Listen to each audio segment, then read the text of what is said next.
autour de la main de Valverde. Moi, je trouve que c'est incompréhensible qu'on ne puisse pas revoir les images et ensuite on juge s'il y a pénalty ou non. Là, en plus, la main, elle n'est pas au sol, donc elle est vraiment en l'air.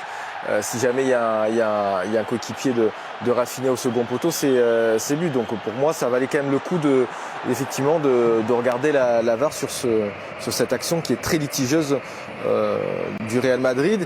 Et ensuite, durant le match, je pense qu'il y a quand même aussi quelques joueurs du Real Madrid qui auraient mérité aussi un carton jaune, notamment à la fin de Asensio. Il y a plusieurs fautes. Donc, bon, je trouve ça assez bizarre. Alors, autre séquence. Dave, un mot sur cette première séquence-là. Est-ce qu'il fallait revoir éventuellement pour juger d'un penalty ou pas rapidement? Oui, moi je suis très étonné qu'il n'ait pas été appelé. Là, le Real s'en sort très bien. Bon, après, voilà, c'est une interprétation, mais disons que le Real, franchement, peut pas se plaindre après ça, quoi. C'est pas possible.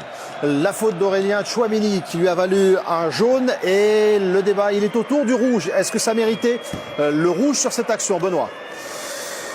Là, c'est pareil, hein. Je pense que là, ça... Oh non, là, ça mérite le rouge. C'est rouge. Ah, c'est rouge. En vrai, c'est rouge. C'est rouge parce que les deux jambes sont décollées. Et là, je vois pas comment il peut ne pas mettre carton rouge. Mais on a l'impression que l'arbitre fait attention. On a l'impression que 2-3 fois, il y a des joueurs du Real Madrid qui sont quand même assez rentrés dedans sur les joueurs du Barça où ça méritait des cartons. Non, là, c'est carton rouge. Mais la vérité, Benoît.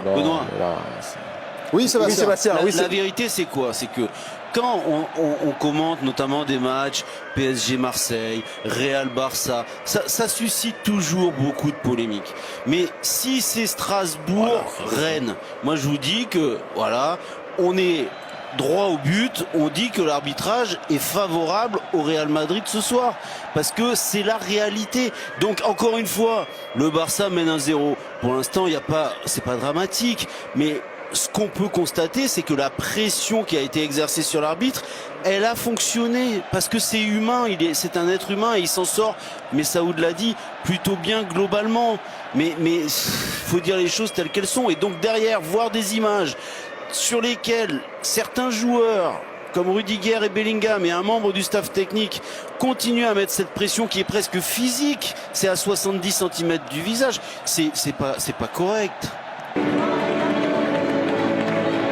Et Dave, l'occasion de dire un mot sur le Real, la prestation et puis cette saison qui peut devenir blanche pour le Real. Ils sont à 4 points du Barça en championnat. La Ligue des Champions s'est terminée. Il n'y aura pas de Coupe du Roi.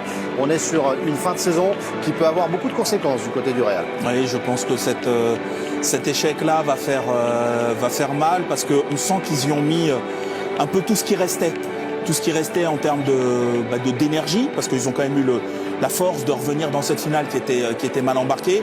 Et ils y ont mis aussi toute leur frustration, parce que je pense que la surtension dans laquelle ils ont attaqué cette finale, même dans laquelle ils se sont placés avant la finale, et là je ne parle pas forcément des joueurs, je parle de la gestion du club dans son ensemble, puisque Real Madrid TV, a priori, c'est pas une antenne indépendante.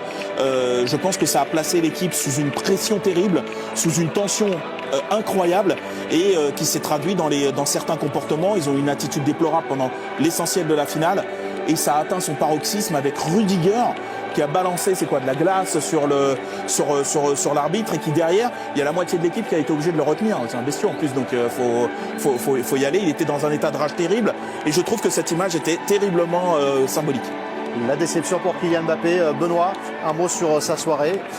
Il a relancé le Real et il n'a pas pu faire mieux malheureusement. Il faut être objectif. Kylian Mbappé n'a rien à se reprocher. Il a fait une très bonne rentrée. Il a amené beaucoup de solutions à cette équipe de Madrid qui n'en avait pas en première mi-temps. Voilà, il a insufflé un petit peu le souffle qu'il fallait sur cette seconde période pour que tout le monde l'accompagne. Non, il a fait une bonne deuxième mi-temps, mais malgré tout, on ne peut retenir que le comportement du Real. Malheureusement, c'est dur à dire, mais j'ai l'impression que là, l'institution se fissure parce que ça allait très loin. Et il va y avoir aussi une grosse remise en question dans la gestion du club par rapport au recrutement qui a été fait, parce que malgré tout, on recrute un Kylian Mbappé pour amener une plus-value dans l'équipe et ça a été tout le contraire. L'équilibre n'y était plus et Ancelotti a dû essayer créer un collectif, une osmose, et cette année ça n'a pas pris.